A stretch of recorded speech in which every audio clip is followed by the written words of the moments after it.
शरीर में, आपकी प्रकृति में और इस प्रकृति में nature is the ultimate healer, nature is the best chemist. Nature में एक एक जड़ी बूटी में 100 से लेके 500 से लेकर के 1000 मेडिसिनल कंपाउंड पैक किए हुए हैं। वो सब इकट्ठा करके फिर उनका फार्मूलेशन बनाकर आप तक लाते हैं। आपको BP, sugar, thyroid, asthma, arthritis, liver, kidney problem, cancer जैसे रोगों से बचाते हैं, रोगों को मिटाते हैं। चलो अनुलोम विलोम कर लो।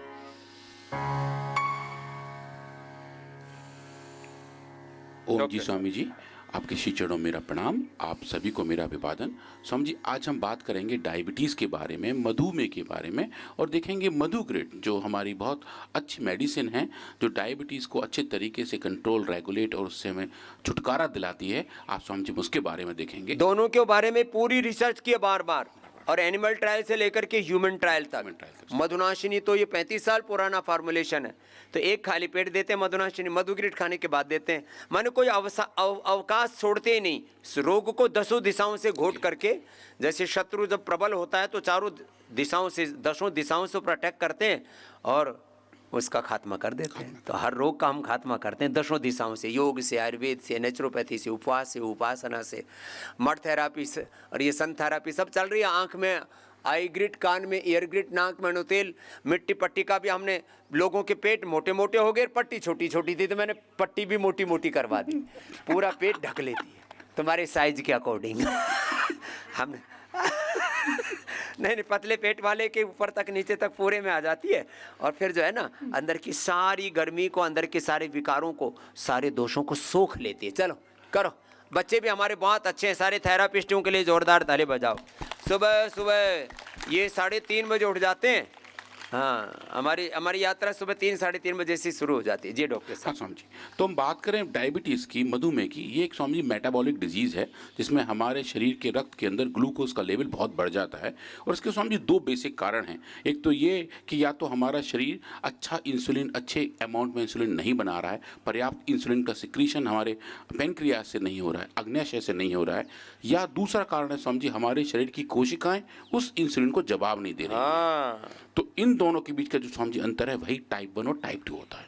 तो अगर हम टाइप 1 डायबिटीज़ में देखें, जो पेनक्रियाज, जो हेल्दी पेनक्रियाज आप देख रहे हैं, ये स्वामी जी नॉर्मल कंडीशन है जो नेचर ने बनाई है। पेनक्रियाज इंसुलिन सिक्रीट करता है, हमारे शरीर की कोशिकाएं उस इंसुलिन को अपने अंदर एक रिसेप्टर के फॉर्म में लेती हैं। उसके बाद स्वामी जी ऐसे समझिए जैसे एक ताला खुल जाता है, इंसुलिन जाके अपने रिसेप्टर पर बैठता है, ताला खुल जाता है और ग्लूकोज सेल के अंदर जाने लगता है। सेल के जो रिसेप्टर्स है ना, उसका मुंह खोल देते हैं। माइटोकॉन्ड्रिया में अंदर वो मीठा ग्लूकोज अंदर चला जाता है, और ऑक्सीजन भी जाता है, उसके माध्यम से वो बर्न होता है, उससे एनर्जी बन जाती है, और वहीं से वो कार्बन डाइऑक्साइड वो निकलती है, वो इससे बाहर निकलती है। तो शरीर में ना एक एक सेल, वो उसमें ऊर्जा का बनना, और ये उसका पूरा निर्माण, उसका निर्वाण, और उसके सारे फंक्शंस, एक एक सेल में इतने बड़े फंक्शन हो रहे हैं जितने बड़े इस बॉडी में और इस यूनिवर्स में हो रहे हैं। बड़ा ज़बरदस्त है। हाँ स्वामी जी, तो स्वामी जी ये जो ग्लूकोज का अंदर जाना है, अगर ये ठीक तरीके से होता रहे तो हम हेल्दी बने रहते हैं। हमारा पेनक्रियाज अगर अच्छे से इंसुलिन ना बना पाए तो ग्लूकोज कितना भी वो अंदर जा नहीं पाएगा, क्योंकि वो अनलॉक नहीं हो पाता। वो स्वामी जी टाइप 1 डायबिटीज़ है। और जो टाइप 2 डायबिटीज़ है, उसमें इंसुलिन तो अच्छा खासा बन रहा होता है, पर हमारे शरीर की कोशिकाओं के अंदर वो जो ताला है वो चेंज हो जाता है। तो बेसिकली जो इंसुलिन है वो अपने रिसेप्टर से बाइंड नहीं कर पाता, ताला फिर नहीं खुल पाता, और ग्लूकोज बाहर रह जाता है, और हमारे ब्लड के अंदर उसका लेवल बढ़ जाता है। तो टाइप 1 और टाइप 2 के बीच में स्वामी जी यही अंतर है। टाइप 2 को इसलिए हम मेटाबॉलिक डिजीज़ कहते हैं, क्योंकि ये लाइफस्टाइल के चेंज होने के साथ साथ आने लगता है। टाइप 1 स्वामी जी कुछ लोगों में बर्थ के साथ ही होता है, और इसके कुछ अपने अपने कारक हैं।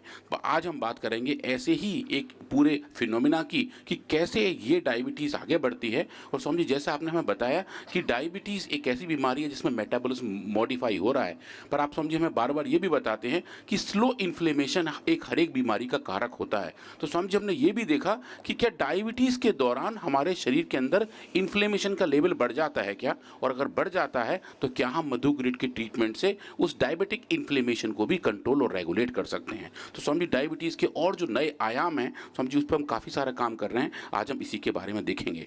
और ये स्वामी जी जो आप देख रहे हैं स्क्रीन पर, ये डायबिटीज़ के कॉम्प्लिकेशंस हैं कि डायबिटीज़ अगर हो तो उसके साथ कौन कौन सी और बीमारियां कुनबे के तौर पर आती हैं। आप आपने जैसे स्वामी जी कहा कि बीमारी 10 तरफ से घेरती है, हाँ, बीमारी अकेली नहीं आती, अकेले नहीं आती स्वामी। उसके साथ में एक पूरा खानदान है, पूरा कुटुंब कबीला है, उसको साथ में लेकर के आती है, बीमारी भी और बुराई भी। अब जैसे कोई आदमी दारू पीना शुरू कर दे तो 10 और उल्टे काम करेगा। आदमी नशेड़ी हो जाए, भंगेड़ी हो जाए, दुराचारी व्यभिचारी हो जाए, अपराधी हो जाए, आतंकवादी हो जाए, तो उसमें 100 दुर्गुण तो और आ ही जाएंगे। ऐसे एक बीमारी के साथ, एक बुराई के साथ कई बीमारियां और बुराइयां साथ में आती हैं। हाँ स्वामी जी, तो डायबिटीज़ में स्वामी जी आप देखते हैं पेरिफेरल न्यूरोपैथी है, स्ट्रोक है, हार्ट डिजीज़ है, पेरिफेरल आर्टरी डिजीज़ है, रेटिनोपैथी है, न्यूरोपैथी है स्वामी जी, उसके साथ साथ डायबिटिक फुट डिजीज़ है और ग्लूकोमा भी है। ये सब स्वामी जी डायबिटीज़ की वजह से ही होते हैं। इनके जो ट्रीटमेंट है स्वामी जी, सिंथेटिक वर्ड में तो दवाइयाँ हैं जो ज़िंदगी भर लोग अपनी बॉडी वेट से भी ज़्यादा दवाइयाँ खा जाते हैं और फिर भी स्वामी जी उनका ब्लड शुगर लेवल बस नियर अबाउट मेंटेन ही रह पाता है और उनके स्वामी जी काफ़ी ज़्यादा एडवर्स इफेक्ट भी हैं, लॉन्ग टर्म यूज़ में स्वामी जी उनकी दिक्कत भी आती है। और जब शुगर लेवल बहुत बढ़ जाता है तो स्वामी जी इंसुलिन के सिक्रेशन दिए जाते हैं और उसके साथ साथ ये भी कहा जाता है कि भाई अपने खाने पीने पर विशेष ध्यान रखें और अपना लाइफस्टाइल भी बदलने का प्रयास करें। तो स्वामी जी इनके लिए जो हमारे हर्बल वर्ड से दो बड़े त्यौहार हैं, जो बड़े दो अच्छे कंपोनेंट हैं स्वामी जी, वो हैं मधुनाशनी बटी और मधुग्रिड। आज स्वामी जी हम मधुग्रिड के बारे में बात करेंगे जिसका बेस चंद्रप्रभा भट्टी है, उसके साथ गिलोय, इंद्रायण, करेला, चिरायता, शतावर, अश्वगंधा और शिलाजीत है। और स्वामी जी ये जो फॉर्मुलेशन है स्वामी जी इनके कंपोनेंट में बड़ा अच्छे तरीके से दिखाई देते हैं। और आपने भी जैसे बताया कि नेचुरली पैक्ड जो कंपाउंड इन प्लांट्स के अंदर हैं, इन एक्सट्रैक्ट के अंदर हैं, उनको समझिए हम HPLC से देखते हैं। और आप जो स्क्रीन पर जो सब पीक्स देख रहे हैं ये बता रहे हैं कि कितने सारे कंपाउंड किस मात्रा में हर एक टैबलेट में उपलब्ध हैं। तो समझिए हमने बहुत बेसिक एक्सपेरिमेंट किए, हमने अलग अलग टाइप के सेल्स पे काम किया और बहुत डिटेल सेल बायोलॉजी करके देखा कि अगर हम अपने अलग सेल्स को हाई ग्लूकोज मीडिया में रखें, ज़्यादा शुगर वाली कंडीशन में रखें, तो ये हमारी सेल्स कैसे रिएक्ट करती हैं। तो स्वामी जी हमने ह्यूमन मैक्रोफेजेस जो WBC हैं उन पे काम किया, ह्यूमन केराटिनोसाइट जो हमारे स्किन के सेल्स हैं उन पे काम किया, और स्वामी जी रैट्स के जो पेनक्रियाज के सेल्स हैं स्वामी जी उन पे काम किया, और रैट्स के जो मसल्स के सेल्स हैं स्वामी जी उन पे काम किया। तो बेसिकली डायबिटीज़ के जो 4 अलग अलग कंपोनेंट्स हैं जो अलग अलग अंगों पे अलग तरीके के इम्पैक्ट दिखाते हैं स्वामी जी, उनके हमने cell biological in vitro models बनाए और उन सबको हाई ग्लूकोज मीडिया में रखा और देखा कि हाई ग्लूकोज की वजह से इन सेल्स में कौन कौन सी चेंजेस आते हैं, कौन कौन से एंजाइम्स का लेवल बढ़ता है, इन्फ्लेमेशन कैसा होता है। और स्वामी जी डायबिटीज़ की केस में बहुत कॉमन देखा जाता है, जब शुगर लेवल ज़्यादा है तो हमारे घाव नहीं भरते हैं, घाव भरने में बहुत दिक्कत आती है और स्वामी जी लोग उन घाव को बस मेंटेन ही कर पाते हैं, उनको हील नहीं कर पाते। तो स्वामी जी हमने वो भी करके देखा और एक इन विट्रो मॉडल बनाया वुंड हीलिंग का, एक घाव का मॉडल बनाया और देखा कि जब हम हाई सुक्रोज की वजह से, हाई ग्लूकोज की वजह से जब उन घावों को पैदा कर लेते हैं तो स्वामी जी जब उनको ट्रीट करते हैं मधुग्रिड से तो वुंड हीलिंग भी कितनी होती है। मैंने सेल से लेकर के एक एक ऑर्गन से लेकर के पूरी बॉडी पर जो हाई शुगर का, चीनी का, बिहार में तो शुगर को चीनी की बीमारी कहते हैं हाँ बोले चीनी हो गया, चीनी की बीमारी हो गई। तो ये हाई शुगर, ये चीनी तो बहुत ही खतरनाक है। कुछ चीज़ों को जीवन में 100% बाइकाट करना, उसमें सफ़ेद चीनी, सफ़ेद नमक, सफ़ेद आटा, सफ़ेद चावल, सफ़ेद तेल, रिफाइंड ऑयल, ऐसे बहुत सारी चीज़ें हैं इन सफ़ेद चीज़ों का हमें बहिष्कार करना है। हाँ स्वामी जी, तो हमने जो एक्सपेरिमेंट किए, हमने स्वामी जी कुछ बेसिकली 2 बड़े एंजाइम का लेवल नापा जिसको एमाइलेज कहते हैं। एमाइलेज स्वामी जी ऐसा एंजाइम है जो शुगर को, कार्बोहाइड्रेट को डिग्रेड करता है, उसको ब्रेक डाउन करता है और उसे ऊर्जा के लिए स्वामी जी तैयार करता है। तो हमने ये पाया कि अगर हम स्पेसिफिक एक्सपेरिमेंट करें और देखें एमाइलेज के लेवल कितने बड़े हुए हैं, और आप देखें स्वामी जी जब मधुग्रिड से इसको ट्रीट करते हैं तो ये बड़े हुए एमाइलेज लेवल भी कम हो जाते हैं। और जो सबसे क्रिटिकल एक्सपेरिमेंट था स्वामी जी वो था ग्लूकोज अपटेक का, मतलब कि एक सेल के अंदर ग्लूकोज कितना जा रहा है। इसके लिए स्वामी जी हमने कुछ लेबल्ड ग्लूकोज का यूज़ किया, मतलब ऐसा ग्लूकोज जिसके ऊपर एक सिग्नल है जिसकी वजह से वो हरे रंग का दिखाई देता है। और स्वामी जी उसको हमने यूज़ किया और देखा कि जब हम सेल्स को मधुनाशनी से, मधुग्रिड से ट्रीट करते हैं तो एक सेल के अंदर जो ग्लूकोज का अपटेक है उसका लेवल कितना हो जाता है। उसको हमने कंपेयर करके देखा मेटफॉर्मिन के साथ, जो सिंथेटिक बर्ड की एक स्टैंडर्ड दवा मानी जाती है डायबिटीज़ के लिए, और पाया कि मेटफॉर्मिन का जैसा रिस्पॉन्स हमें ग्लूकोज अपटेक के तौर पर दिखाई दे रहा था, उससे बेटर या उससे मैचिंग रिस्पॉन्स हमें डोज डिपेंडेंट तरीके से मधुग्रिड का दिखाई दिया। कि मतलब कि जैसा काम मेटफॉर्मिन कर रहे थे लगभग वैसा ही मैचिंग काम हमें मधुग्रिड का दिखा कि ग्लूकोज अपटेक की जो अपनी वैल्यूज़ है वो डोज डिपेंडेंट तरीके से अच्छी होती जा रही थी। ये एक्सपेरिमेंट हमने किए थे स्केलेटल मसल सेल्स में, जो हमारी मांसपेशियां हैं उनकी सेल्स में, और पाया कि इनका अपटेक कितना अच्छा था। और उसके बाद देखा कि अगर हम बात करें मोनोसाइट का मैक्रोफेज में डिफरेंशिएशन में, जो हमारे शरीर में होने वाला एक बहुत स्पेसिफिक कंपोनेंट है, एक स्पेसिफिक सिग्नलिंग पाथ है जो डायबिटीज़ के दौरान भी खराब हो जाता है, तो हमने देखा कि जैसे ही हम ये डिफरेंशिएशन कर रहे होते हैं मधुनाशनी और मधुग्रिड की ट्रीटमेंट से, इस डिफरेंशिएशन के रेट्स बेटर हो जाते हैं, ये डिफरेंशिएशन अच्छा हो जाता है। और ये हमें बताता है कि मधुग्रिड की अपनी ऐसी कैपेबिलिटी है। अब जो क्रिटिकल वाली बात थी जिसके बारे में ज़्यादा लोग बात नहीं करते हैं, वो है कि डायबिटीज़ के दौरान इन्फ्लेमेशन कैसा है। जब एक शरीर हाई डायबिटिक कंडीशन में होता है तो इन्फ्लेमेशन होने के रिस्क बढ़ जाते हैं। ऐसा हमने कोविड के दौरान भी देखा था। ऐसे लोग जो डायबिटिक थे, क्रोनिक डायबिटिक थे, उनको कोविड को झेलने में दिक्कत ज़्यादा हुई, और काफ़ी ज़्यादा जो मोर्टैलिटीज़ भी थी वो ऐसे लोगों में ज़्यादा पाई गई जिनको ऐसे मेटाबॉलिक डिसऑर्डर्स थे, क्योंकि एक वो इन्फ्लेमेटरी डिजीज़ थी, एक इन्फेक्टिव इन्फ्लेमेटरी डिजीज़ थी, और शरीर को तब उस वक्त झेलने में उसको दिक्कत ज़्यादा आई थी।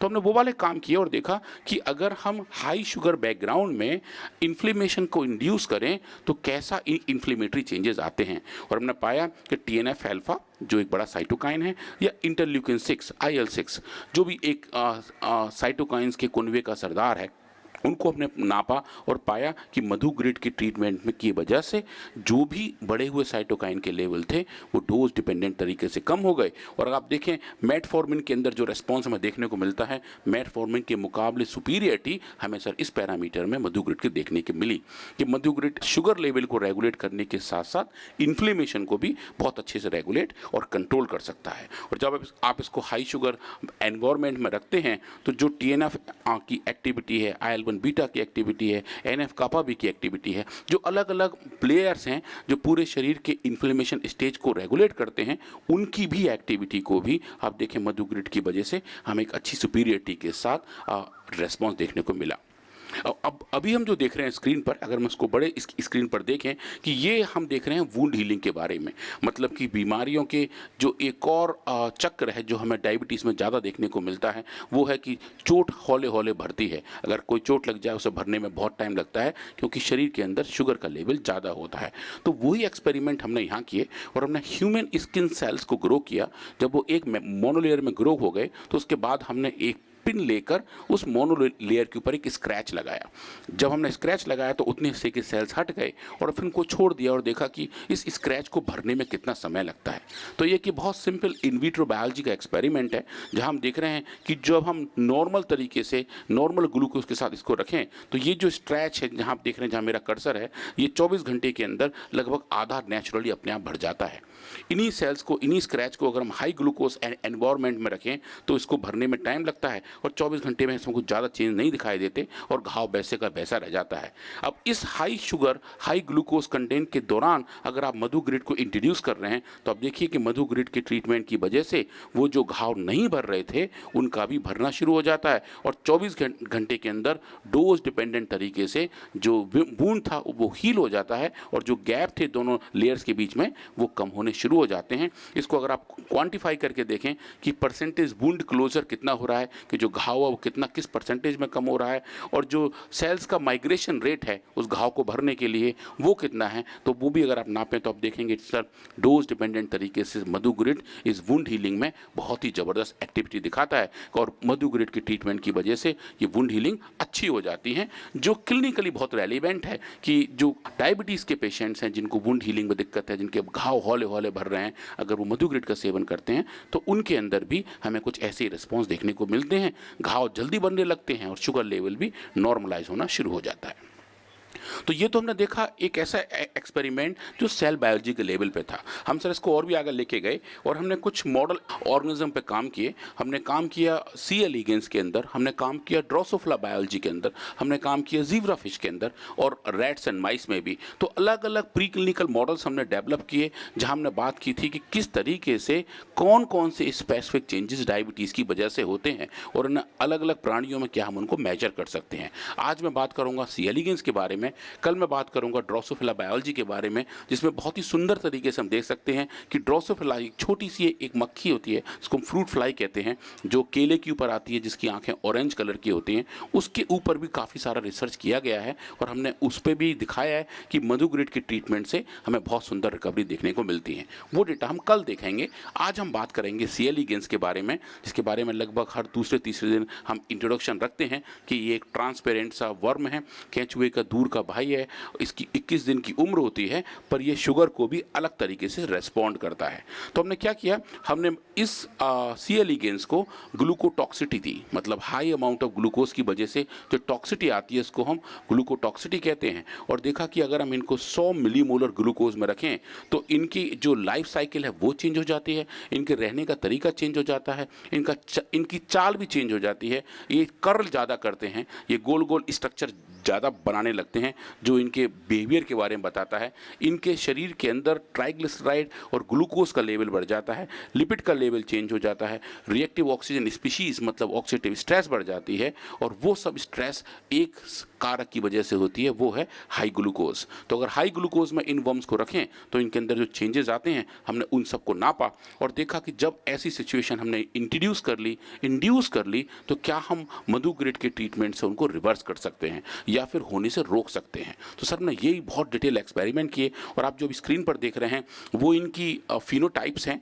जैसे कि ये नॉर्मल वर्म है जो लंबा स्ट्रेट बहुत शानदार तरीके से चलता है, पर जब इसको आप हाई ग्लूकोज में रखते हैं तो इसकी फिनोटाइप चेंज हो जाती है और ये कर्ल सा बना लेता है, कुछ राउंड कैंचुली जैसी कुछ अपनी मार लेता है। तो आप देखेंगे जो परसेंटेज कर्लिंग आप देखें हाई ग्लूकोज की वजह से, जो लगभग 90% वर्म्स के अंदर हमने पाई, इस कर्लिंग बिहेवियर के अंदर भी आप चेंज देखते हैं जब आप मधुग्रिड से इसको ट्रीट करते हैं। कि मधुग्रिड के 3 अलग अलग डोज 3, 10 और 30, इन तीनों में भी अच्छा इम्पैक्ट देखने को मिला और जो कर्लिंग बिहेवियर था वर्म्स का वो ठीक होना शुरू हो गया। तो ये बता रहा था कि जो फिनोटाइप्स हैं इन वर्म्स के अपने बिहेवियर की, आप उसको भी रिवर्स कर सकते हैं। और सर जो thank you very much sir, जो इसके बाद एक बहुत बढ़िया वाला है जो आप देख रहे हैं, ये एक जैसे कहते हैं कि एक पिक्चर 1000 शब्द के बराबर होती है। ये कुछ हज़ार शब्द आप सामने स्क्रीन पर देख रहे हैं। जो आपको ग्रीन कलर की स्टेनिंग दिख रही है ये लिपिड की स्टेनिंग है। लेफ्ट हैंड साइड में आपको कुछ नहीं दिखाई दे रहा, बहुत हल्के डॉट्स हैं ग्रीन कलर के। ये नॉर्मल वर्म्स हैं जिनको हमने नॉर्मल ग्लूकोज में रखा हुआ है। जब आप इनको हाई ग्लूकोज में रखते हैं, हाई ग्लूकोज में 24 घंटे का एक्सपोजर देते हैं, तो इनके अंदर लिपिड का लेवल बढ़ जाता है, फैट का लेवल बढ़ जाता है, जो नॉर्मली देखा भी जाता है। और ये जो ग्रीन कलर की स्टेनिंग है ये उसी लिपिड एक्यूमुलेशन को बताती है कि एक पूरे वर्म है, ये वर्म का ऊपर इसका सिर है, ये इसकी पूंछ है, ये वर्टिकल ऐसे हम स्क्रीन पर देख रहे हैं। तो आप देखें कि हाई ग्लूकोज की वजह से इस वर्म्स के अंदर लिपिड का लेवल बढ़ गया है। आप उसकी ग्रीन इंटेंसिटी ज़्यादा देख रहे हैं। और जब आप इसको ट्रीट कर रहे हैं मधुग्रिड के साथ, थोड़ी सी कम डोज, थोड़ी सी ज़्यादा डोज, और बाद में आप सही डोज तक लेके जाएं तो आप देखिए डोज डिपेंडेंटली ये जो ग्रीन कलर की स्टेनिंग है वो कम होने लगती है और यहाँ जाके तो बिल्कुल वैसे ही नॉर्मलाइज हो जाती है जैसे कि आपने अनट्रीटेड वर्म्स के साथ देखी थी। और आप जो राइट हैंड साइड में देख रहे हैं ये वो वाले वर्म्स हैं जिनको हमने मेटफॉर्मिन दिया था। तो मेटफॉर्मिन के साथ एक कंपैरेटिव स्टडी भी हम लगभग हर एक पैरामीटर पे कर रहे हैं और देख रहे हैं कि जैसा रिस्पॉन्स हमें मेटफॉर्मिन का मिल रहा है उससे बेटर या उस केस में तो उस ज़्यादा बेटर रिस्पॉन्स हमें मधुग्रिड का देखने को मिलता है। और मधुग्रिड की जैसी बायोलॉजिकल एक्टिविटी हैं वो सुपीरियर हैं और मेटफॉर्मिन के मुकाबले कंपैरेबल हैं। इनको आप अलग तरीके से क्वांटिफाई भी कर सकते हैं कि इन वर्म्स के अंदर ग्लूकोज का लेवल कितना है, क्योंकि वो नापना बहुत आसान है। हमने वो भी देखा कि नॉर्मल वर्म्स के अंदर जो ग्लूकोज का लेवल है पर मिलीग्राम प्रोटीन में कितना मिलीमोलर ग्लूकोज है। जब आप इनको आप हाई ग्लूकोज में रख रहे हैं तो ये लगभग आप देखेंगे 1.5 से पौने 2 गुना तक बढ़ जाता है और ये बढ़ा हुआ ग्लूकोज भी मधुग्रिड के ट्रीटमेंट से डोज डिपेंडेंटली कम हो जाता है। और जो बताता है कि जो डायबिटीज़ का प्राइमरी का मार्कर है, प्राइमरी कारक है, आप उसको देख पा रहे हैं। और इन वर्म्स के अंदर भी जो हमने डायबिटीज़ जैसे सिचुएशन इंड्यूस किए थे वहाँ पर भी हमें अच्छी रिकवरी दिखाई दे रही है। अब ग्लूकोज के साथ साथ जो दूसरा मेटाबोलाइट है जो हमारे शरीर में बढ़ता है वो है सर ट्राइग्लिसराइड। ट्राइग्लिसराइड भी चूंकि ये एक मेटाबॉलिक डिसऑर्डर है, तो ट्राइग्लिसराइड के बढ़े हुए लेवल भी हम देखें तो वो मधुग्रिड के ट्रीटमेंट से डोज डिपेंडेंटली कम हो जाते हैं।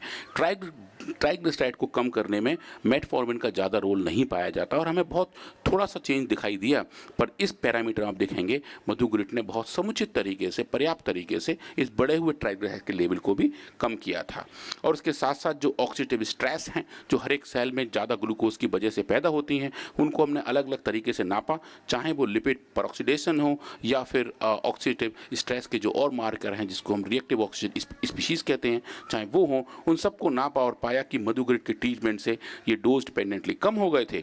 और ये पूरी फाइंडिंग लेके सर हम एक बड़े जर्नल के पास गए, थोड़े डरते डरते गए, क्योंकि ये एक जर्नल जो है जिसका नाम फ्रंटियर्स इन एंडोक्राइनोलॉजी है, जो एंडोक्राइन सिस्टम के बारे में ज़्यादा पब्लिश करते हैं। हर्बल रिसर्च के बारे में उनकी एक्सेप्टेबिलिटी थोड़ी सी कम रही थी, पर हमने कहा कि चूंकि हमारे पास स्ट्रॉन्ग साइंटिफिक डेटा है और जो एविडेंसेस हैं वो बहुत रोबस्ट हैं, तो उसके साथ हम गए। लेकिन सर आप देखें, और ये बताने मुझे बहुत अच्छा, बहुत गर्व और खुशी मिल रही है कि ये हमने बताया और इस जर्नल ने से एक्सेप्ट भी किया कि मधुग्रिड के अंदर ऐसी कैपेबिलिटी है जो शुगर को रेगुलेट कर सकती है और उसके जो कॉम्प्लिकेशंस है उससे लड़ने में हमारी मदद कर सकती है। So sir thank you very much.